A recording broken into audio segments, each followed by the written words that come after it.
kita lanjutkan untuk pembahas yang ketiga. Share screen. Untuk pembahas yang ketiga ini ada Kang Riki Nawawi M.Hum, ya, Magister Humaniora, lahir di Bayongbong, Garut, 18 November 1995, ya. Paling muda nih di antara kami semua para alumni barangkali. Di sini beliau menyelesaikan studi sarjananya dari jurusan Sastra Sunda untuk konsentrasi Filologi, Fakultas Ilmu Budaya, Universitas Padjadjaran Bandung. Kemudian Kang Riki melanjutkan studi ke Magister Ilmu Sastra untuk konsentrasi yang sama, yaitu Filologi di Fakultas Ilmu Budaya, Universitas Padjadjaran Bandung. Untuk riwayat pekerjaan, Kang Riki saat ini menjadi seorang guru bahasa Sunda di SMA Al-Ma'sum.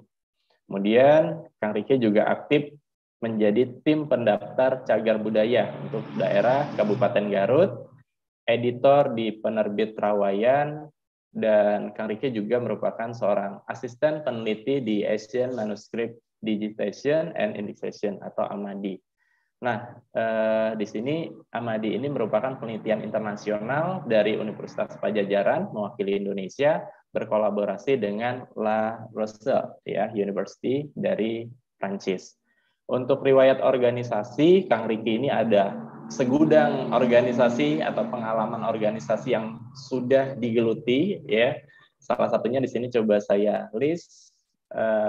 Sekretaris Masyarakat Pernaskahan Nusantara untuk wilayah Jawa Barat, kemudian pengurus bidang sastra di Lembaga Bahasa jeung Sastra Sunda, Sekretaris Kelompok Studi Budaya atau KSB Trawayan, dan juga merupakan pendiri Mandala Pamas. Wow, banyak sekali nih pengalaman organisasi, riwayat pekerjaan dari Kang Riki.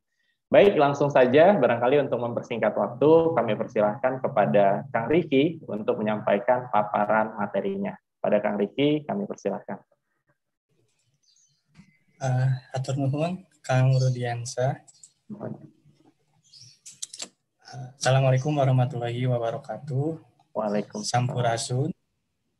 Sampai. Sebelum dilanjut, Kang Rudi, punten mohon dibantu share screen untuk PowerPoint-nya. Yang saya hormati Ibu Dekan Prof. Akwarini Priyatna MA MHum PSD, yang saya hormati Pak Kaprodi, Pak Dr. Aji, para narasumber, Kilancek, Kang Hazmirullah, Teh Satika Sari, Kang Rudi sebagai moderator, juga panitia beserta yang sudah bergabung pada siang hari ini. Selanjutnya saya mengucapkan terima kasih kepada Kaprodi, Pak Dr. Aji, atas kesempatan untuk silaturahmi pada Sawalamaya pertama ini untuk mencoba ikut menelaah buku Bandung di Persimpangan Kiri Jalan, salah satu karya Kang Hafid Azhar, senior di Kajian Budaya Unpad. Selanjutnya juga saya mengucapkan selamat wilujeng Kang Hafid atas terbitnya buku Bandung di Persimpangan Kiri Jalan. Mudah-mudahan teras produktif, Kang. Dengan bahasa yang sederhana, saya akan mencoba membahas sebagian permasalahan sosial yang terdapat dalam buku ini. Buku Kang Hafid dari perspektif kesundaan tentunya sesuai dengan keilmuan saya. Kemudian judul bahasan saya persempit menjadi kontribusi kaum kiri terhadap tradisi kritik budaya Sunda, sebuah kearifan lokal dalam gerakan sosial. Mangga Kang Rudi dilanjut selainnya. Dilanjut lagi, Kang. Bahasan saya pada siang hari ini berangkat dari sebuah hipotesis bahwa adanya produk budaya Sunda masa lalu yang patut dijadikan pegangan hidup secara terus-menerus. Meskipun bernilai lokal, tetapi nilai-nilai yang terkandung di dalamnya dianggap sangat universal. Salah satu peribahasa Sunda yang hemat saya merepresentasikan pamiangan atau pemberangkatan kaum kiri di Bandung pada tahun 1920-an itu, yaitu tina perih jadi perah. Peribahasa ini sangat legendaris di kalangan masyarakat Sunda, yaitu dengan kerja keras akan mendapatkan hasil yang terbaik. Di Indonesia berakit-rakit ke hulu, berenang-renang ke tepian, seperti itu. Maka tidak heran apabila kita melihat kaum kiri di Bandung dulu sangat Spartan dalam menjalani kehidupan. Selanjutnya, kiri dalam buku, selain ideologinya yang memang kiri, Marxis, komunis, juga bisa diartikan kiri adalah kritis. Nah, dari sinilah saya akan berangkat. Pengarang-pengarang Sunda yang saya temukan yang disebut-sebut oleh Kang Hafid dalam buku tersebut, diantaranya ada Ahmad Basah atau di sastra Sunda dikenal dengan nama pena Yuhana, Muhammad Sanusi, juga yang tidak tersebut ada diantaranya ada Caraka, A.S. Darta, termasuk Sayudi, ada penyajak Sunda yang memang kritis baik terhadap pemerintah maupun terhadap Islam. Mangga Kang dilanjut. Selanjutnya, apakah tradisi kritik merupakan hal baru dalam budaya Sunda? Tidak. Dalam naskah Sang Hyang Siksa Kandang Karsian tersurat kata peda. Peda bisa diartikan kritik. Namun dalam naskah tersebut makna kritik memiliki sifat etis, sedangkan kritik dalam diri kaum kiri lebih politis. Naskah ini ditulis dengan aksara Buddha atau gunung dalam media gebang. Ditulis abad 16. Salah satu pernyataannya, kita lamun aya nu meda urang, aku sapa meda sakali nya mana kadiangganing galah cedek tinu gelan PK. Artinya kurang lebih, begitulah jika ada yang mencela kita, akuilah semua celaan orang lain itu. Ibarat kita lapar, ibarat kita haus, kritikan itu seperti halnya makanan, seperti halnya nasi, seperti halnya minuman yang akan membuat kita menjadi kuat. Selanjutnya, Kang.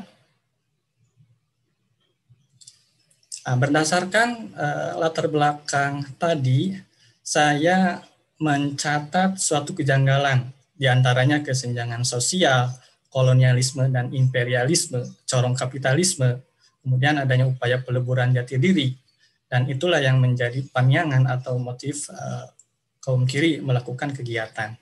Nah, harapannya tentu keseimbangan sosial harus terwujud, kemudian tidak adanya penjajahan.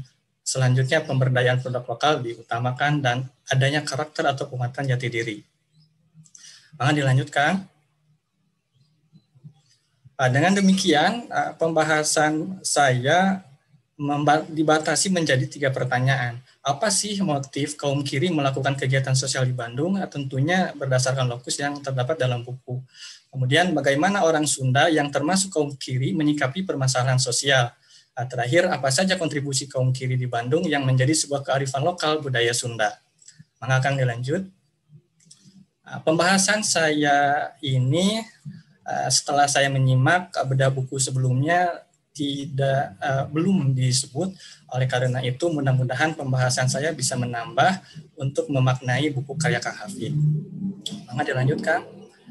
Pembahasan pertama mengenai motif kaum kiri melakukan kegiatan sosial, saya mencatat ada 3 yang dominan. Pertama, adanya kasus kelaparan di Priangan, diantaranya tahun 1923. Di Ranca Ekek salah satunya yang memiliki dampak besar.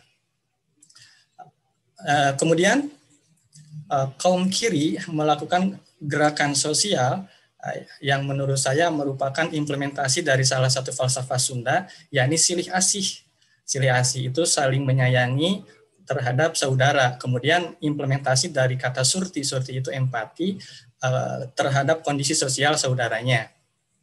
Ini bisa dibaca oleh teman-teman di artikel pertama yang berjudul Kelaparan di Ranca Ekek tahun 1923. Kedua, saya mencatat kebijakan pemerintah Hindia Belanda yang tidak rasional tentang PHK buruh. Tentu ini merugikan masyarakat Sunda di Bandung. Kemudian PKI atau kelompok kiri yang lain berupaya supaya tadi masyarakat Sunda bisa sejahtera atau bisa menikmati hidup dengan baik. Selain itu, juga ada kasus tuduhan pembunuhan Belanda oleh Gundik Ani Anah. Jadi selain faktor politik secara sosial, kaum kiri juga surti terhadap saudara, khususnya pembelaan terhadap perempuan. Pembahasan kedua mengenai bagaimana orang Sunda yang termasuk kaum kiri menyikapi permasalahan sosial. koalisi SI Merah, PKI, dan Serikat Buruh Kereta Api atau VSTP, kemudian yang dilakukan tanggal 1923 di Bandung, tanggal 16 Desember, merupakan upaya guyub itu kompak, yang tentunya suatu kearifan yang harus kita lakukan. Kekompakan itu membicarakan kelaparan yang melanda ranca ekek, tentu untuk melawan kapitalisme. Saya menilai upaya tersebut merupakan wujud implementasi juga dari peribahasa Sunda yang berbunyi kacai jadi salewi, ke darat jadi salebak. Artinya ke air jadi satu sungai, ke darat jadi satu sawah. Maksud dari peribahasa ini selalu kompak dalam satu visi bersama-sama untuk mencapai satu tujuan atau gotong royong.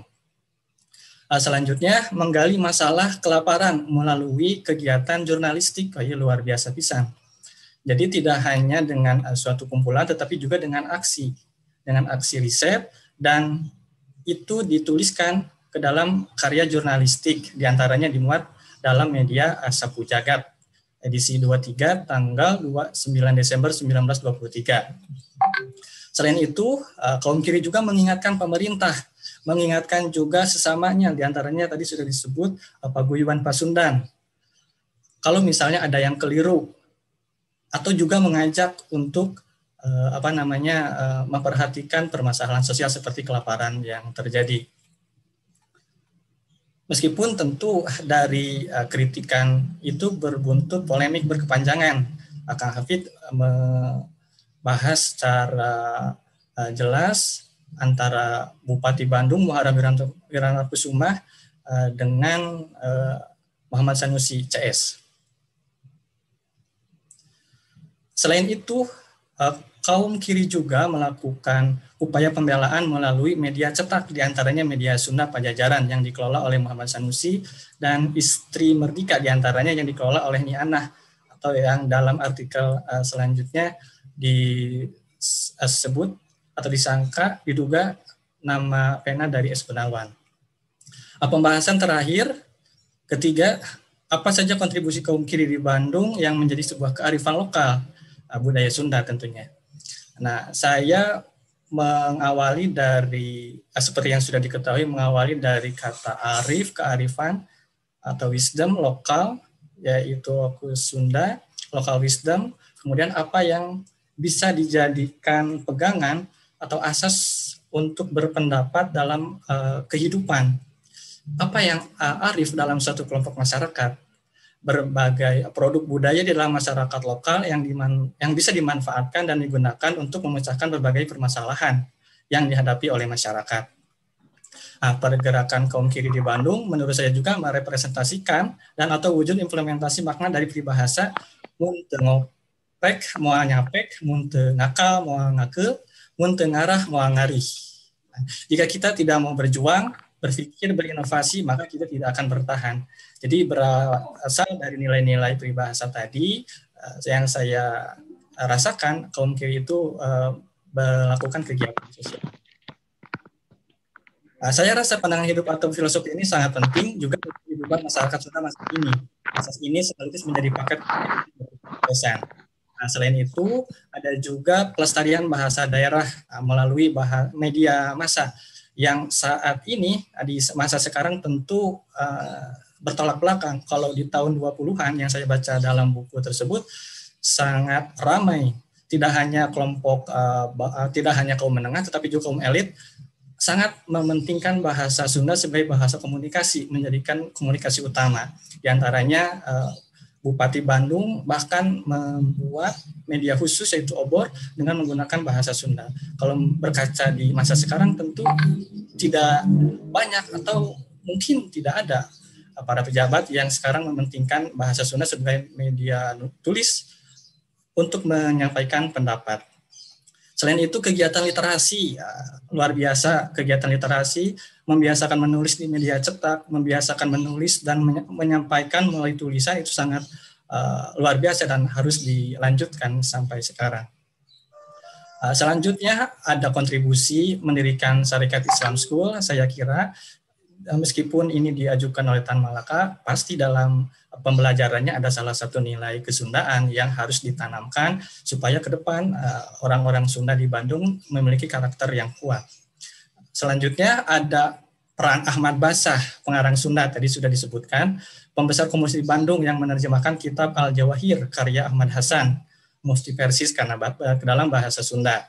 Di sastra Sunda kembali disampaikan Ahmad Basah dikenal dengan nama pena Yuhana. Terakhir, Siti Atikah Basah, luar biasa, seorang aktivis perempuan, istri dari Ahmad Basah, yang melakukan gerakan sosial. Saya jadi teringat salah satu naskah Sunda kuno yang saya jadikan garapan tesis yang berjudul Kawih Manondari. Naskah ini ditulis dalam media lontar, 45 halaman, 45 lontar, berarti 90 halaman, dengan aksara Sunda kuno dan bahasa Sunda kuno yang mengisahkan seorang perempuan yang bernama Dewi Manondari. Perbedaannya, Manondari dengan tokoh Siti Atikah, kalau Manondari dalam naskah tersebut melakukan gerakan sosial internal di keluarga. Beliau meskipun dimadu oleh suaminya Rawana, mencoba berusaha sekuat tenaga bersama madunya untuk menyelamatkan Rawana yang dalam naskah tersebut disiksa di neraka. Kemudian di akhir cerita Dewi Manondari bersama madunya berhasil, sehingga beliau termasuk perempuan anugelis studi laki, artinya perempuan yang cantik yang bisa memuaskan suami.